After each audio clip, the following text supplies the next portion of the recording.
Hi, I'm Suzy Singh, and today I'd like to talk to you about transgenerational grief, which is really grief that is passed on from our ancestors to us. All of the unresolved grief that we do not work through moves from generation to generation, and evolution hopes that the next generation or the progeny will take the effort to attend to it and to resolve it. I had a very interesting experience 2 days ago. I had a gentleman who called me in with regards to grief healing.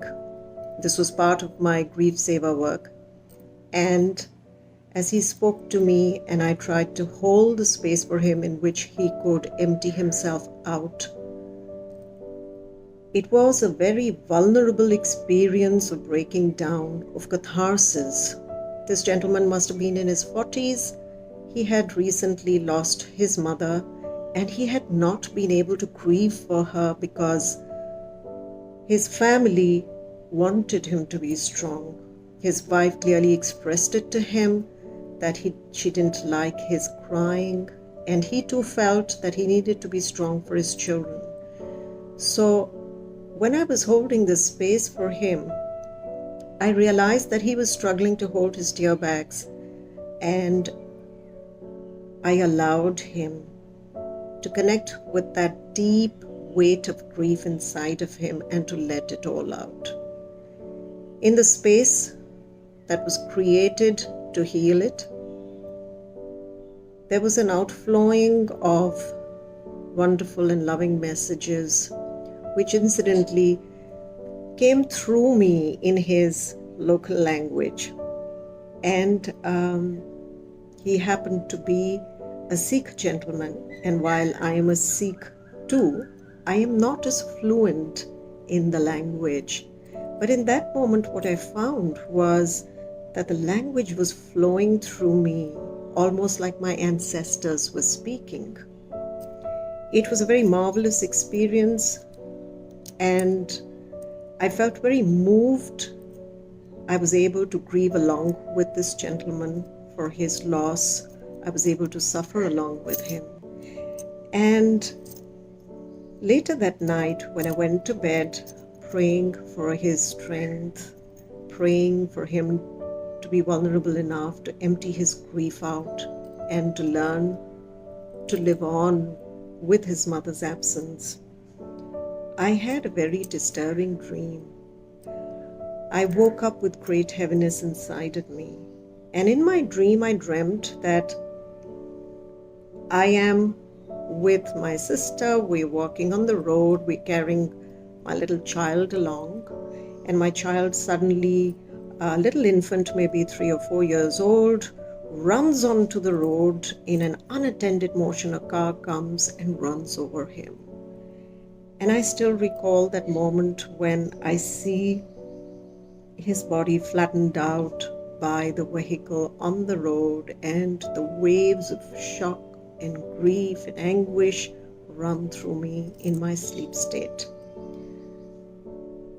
The hit and run car driver vanishes and does not take responsibility for the damage that he's caused. It's clear that when I woke up in the morning and I was sitting in my meditation to process this grief, and I wondered where it was coming from, because clearly it was arising from within me. I could feel its weight inside me. I could feel it disturbing me deeply. I wanted to cry. I wanted to express it. And then suddenly, in an unattended moment, it dawned on me, this is your grandmother's unexpressed grief. And it all became clear to me. My maternal grandmother, she lost her second son as a hit and run case in an accident when a truck hit the car that my uncle was sitting in, and he passed away that way.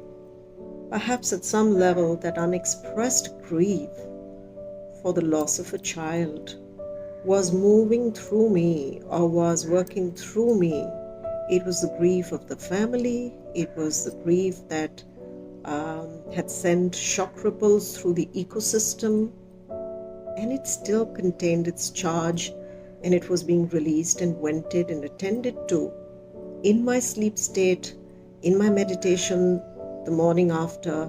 It was activated by, or triggered, or brought on, or brought me in touch with that ancestral grief during the session when I was supporting this gentleman in the grief saver work and the grief circle work. And it was profound experience for me to be able to connect with my ancestors' grief, to become the vehicle or the channel through which I needed to work it through, I needed to suffer through. And once again, it was confirmed to me that what we don't attend to is passed on to our progeny, our children, our grandchildren, and our great-grandchildren will be suffering through the unresolved grief that we carry in us. And so it is my urgent plea to everyone watching this video, please do your own work. Don't leave it to your helpless, to-be-born grandchildren or great-grandchildren to do the tough job that you are running away from. This is the burden of unresolved transgenerational grief, and we owe it to the progeny that will come to be able to do this work so that they can be free of this burden, so that they can be born tabula rasa, free from all this baggage, and they can be bringers of the golden age into this planet. Thank you for listening. More in my future talks.